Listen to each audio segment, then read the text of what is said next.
안녕하세요. 권영옥 인사드립니다. 오늘은 웰다잉에 대해서 한번 차근차근 짚어보고 무엇이 필요한지, 무엇을 준비하고 계획해야 웰다잉 할 수 있는지 하나씩 앞서서 인사드렸지만 권영옥이라는 강사이고요. 삶과 죽음 연결돼 있죠. 따로 분리돼 있는 게 아니라에 대해서 강의하러 다니는 강사입니다. 자, 그러면 오늘의 주제 웰다잉에 대해서 하나씩 이런 말씀 들어보셨을지 모르겠는데요. 웰다잉 해야 웰빙이 된다. 좀 거꾸로 된 것 같은 그런 느낌도 있는데요. 아닙니다. 이게 맞습니다. 삶과 죽음은 건강한 삶과 건강한 죽음은 바로 연결되어 있고요. 우리 삶의 완성, 마무리는 웰다잉이라고 저는 생각합니다. 그래서 끝 마무리가 잘 돼야지 그동안의 건강한 삶도 완성이 될 수 있다고 생각합니다. 그렇지만 우리가 죽음에 대해서 말하는 게 그렇게 쉬운 일은 아닙니다. 그래서 궁금한데 누구한테 이렇게 물어보기가 좀 이야기하기가 난감하고 난처하고 그런 경우가 있습니다. 한번 차근차근 풀어내 보도록 하겠습니다. 삼여라는 말이 있습니다. 우리 인생에 사람은 평생을 살면서 저녁이 여유로워야 되고 그 다음에 계절 중에서 겨울이 여유로워야 하고 그 다음에 일생 평생 동안에는 노년이 여유로워야 한다. 이 죽음은 정말 무섭고 두렵지만 인생의 한 부분이라고 생각합니다. 그래서 그 죽음에 대해서 건강한 짚어보는데요. 제가 처음 서두에 웰다잉이란 말을 벌써 몇 번 많이 썼습니다. 자, 그러면 이 웰다잉이라는 단어 뜻은 도대체 뭘까요? 웰이란 말은 잘, 좋게 이런 뜻입니다. 다잉은 아시죠? 죽는다. 죽는다는 말이에요. 그러니까 잘 죽는다 이 말입니다. 살아온 나를 아름답게 정리하고 그 다음에 평안하게 삶을 마무리하는 것. 당하는 죽음이 아니라 내가 스스로 맞이하는 죽음을 선택하는 웰다잉이 되겠습니다. 잘 사는 것과 잘 죽는 거에 대해서 우리가 생각을 해볼 필요가 있겠죠.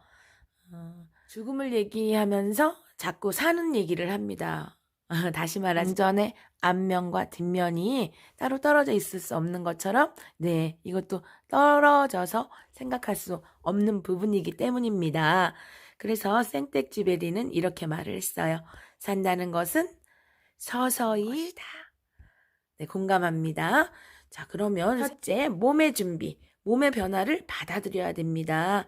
자, 무의미한 연명의료 중단에 대해서도 한번 생각해 볼 거예요.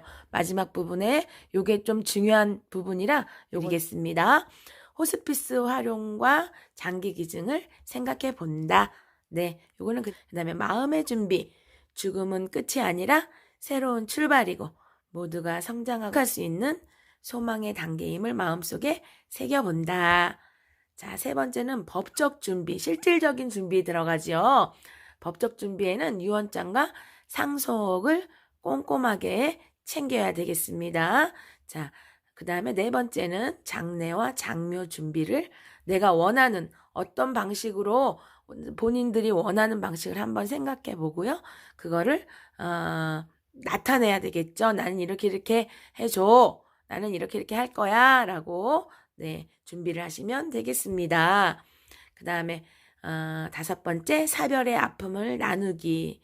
내 죽음뿐만 아니라 가족이나 친구 등 다른 사람의 죽음에 대한 준비도 함께 해봐야 됩니다. 이 상실감과 우울감으로 이 고통에서 헤어나오지 못하는 그런 분들을 제가 많이 봤습니다. 그러나 다시 말씀드리죠. 삶과 죽음은 같은 선상에 있는 거예요. 모두가 받아들여야 되는 문제이기 때문에 마음의 준비를 좀, 하실 필요가 있겠습니다. 자, 그러면 이제 죽음을 준비하는, 몇 가지 방법이 있겠죠. 각자 다르겠지만, 가 있겠다 하는 걸 제가 꼽아봤습니다. 자, 유언장 항목이 반드시 들어가야 됩니다. 이름, 주민등록번호, 주소, 작성 날짜, 그 다음에 작성한 곳의 주소, 그 다음에 본인의 서명 날인이 반드시 들어가야 되겠습니다. 품위 있게 죽을 권리가 우리는 있습니다. 그죠? 그래서 이 웰다잉, 맞이하고 선택하는 죽음을 어떻게 준비하느냐. 그래서 웰다잉 10계명이라는 게 있습니다. 버킷리스트 작성하기. 나는 뭐뭐뭐는 꼭 하고 말 거야. 하고 싶어. 이런 거를 좀 작성을 해서 건강도 체크해야 됩니다. 자, 그 다음에 법적 효력이 있는 유언장, 자서전 같은 것도 한번 작성해 보면 좋겠습니다. 그 다음에 고독사를 예방하고 장래에 대한 계획도 한번 세워보고요.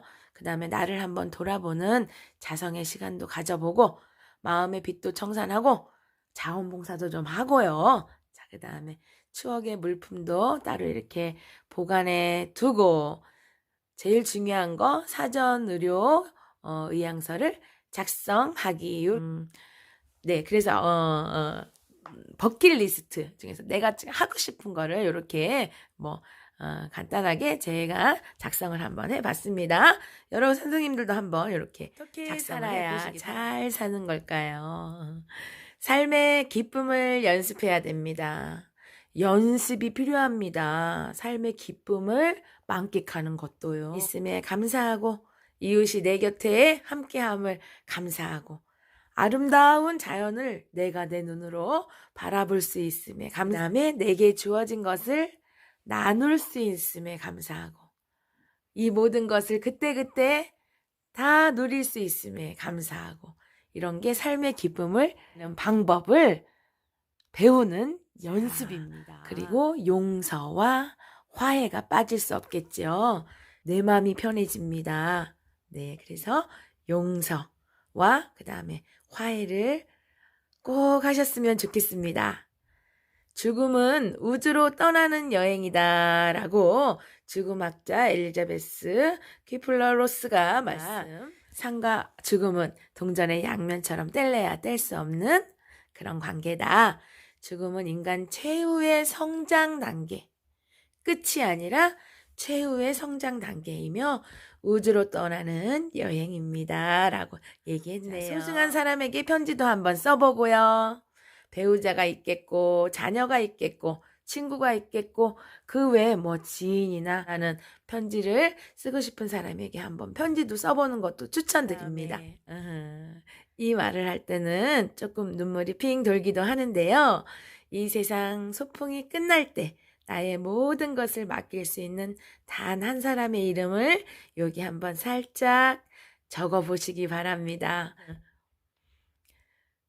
당신의 묘비명은 어떻길 원하시나요? 삶의 인생을 압축해서 설명하는 그런 문구잖아요. 장례계, 나의 장례 후에 장례 절차에 대한 계획도 한번 장소나 장례식 장소, 그다음에 장례 방법은 어떻게 할 건지, 매장을 할 건지, 화장을 할 건지, 화장을 하면 낙골당에 갈 건지, 자연장으로 갈 건지 이런 것도 밝혀두세요.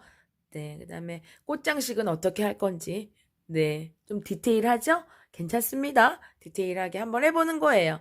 음악은 어떤 거를 틀어놨으면 좋겠는지, 수위는 어떻게 하나, 한복으로 할 건지, 아니면 내가 평소에 좋아하던 평상복을 입혀달라. 이렇게. 그다음에 영정사진, 자신의 특정 사진을 지정해 놓고요. 이렇게 여러 가지 종교가 있으면 종교를 또 지정해서 이렇게 해줘 라고 할 수도 있겠어요. 네. 그 다음 넘어갈게요. 자, 우리 의향서입니다. 사전 연명 의료 의향서예요. 자, 여기 이렇게 형식으로 생겼는데, 이거는 무리한 연명 치료로 본인도 괴롭고 가족도 괴로워요. 그래서 이거 많은 생각이 필요한 부분이었죠. 그래서 이게 법적으로 지정된 지가 2000년이요. 그래서 의미 없는 연명 치료 대신에 보살핌을 이렇게 선택하시는 이런 환자분도 계셨고요. 연명의료에 관한 환자 의사 확인 방법이 있습니다. 연명의료 계획서, 사전 연명의료 의향서, 그 다음에 이거는 이제 환자의 의사 능력이 있을 때고요. 그 다음에 환자의 의사 능력이 없을 때는 사전 연명의료 의향서 플러스 의사 1명이 아니라 2명의 확인이 반드시 필요하고요. 그 다음에 가족 2인 이상이 일치하는 진술이 있어야 됩니다. 연명의료라는 게 도대체 어떤 건지 우리가 먼저 알아야지 연명의료 의향서를 할 건지 말 건지를 선택할 수 있겠죠.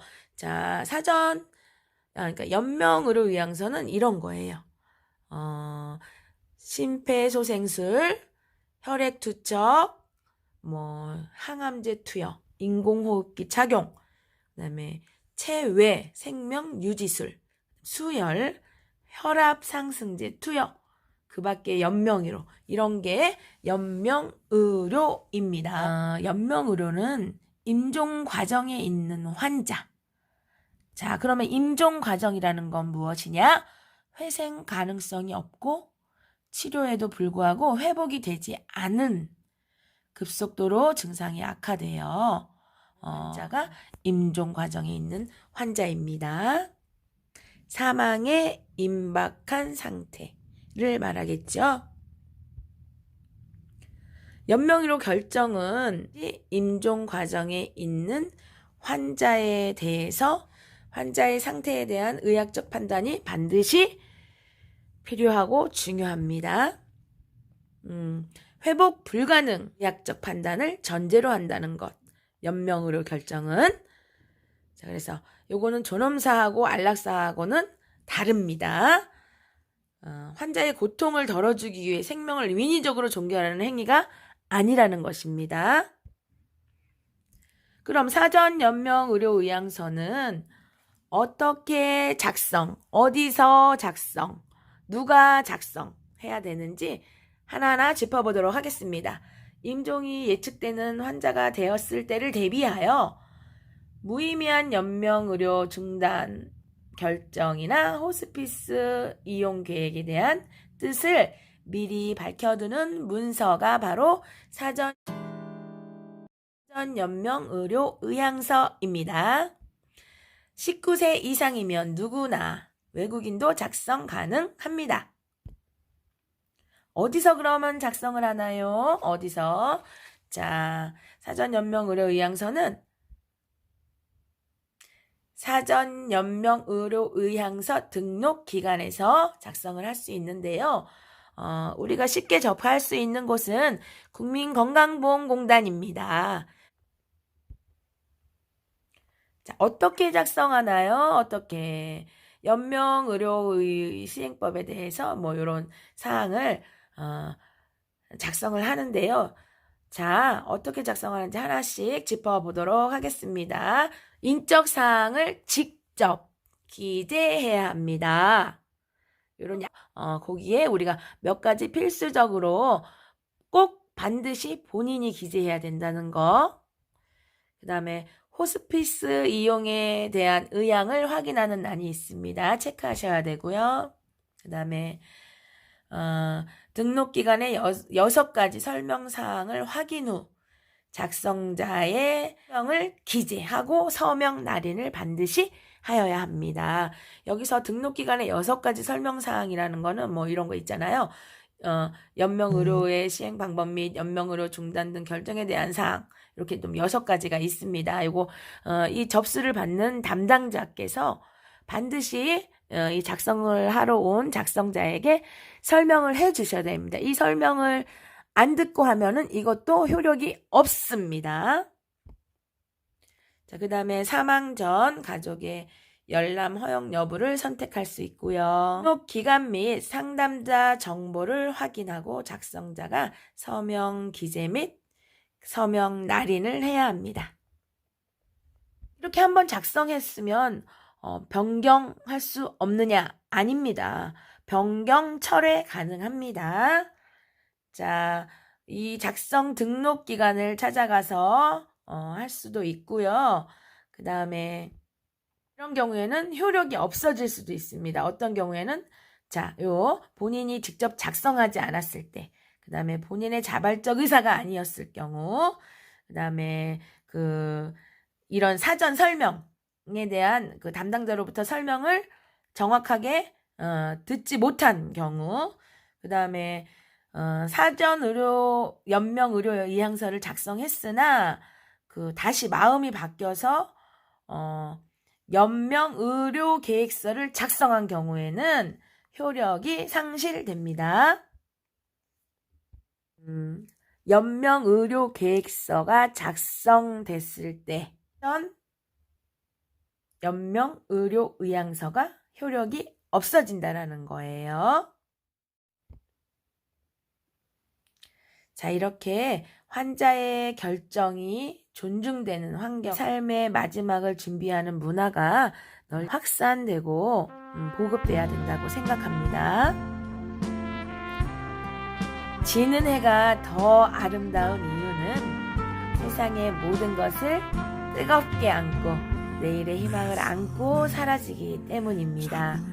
우리 선생님들도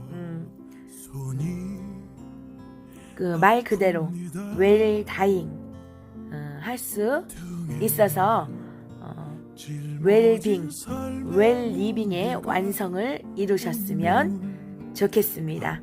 자, 이상으로 강의를 마치도록 하겠습니다.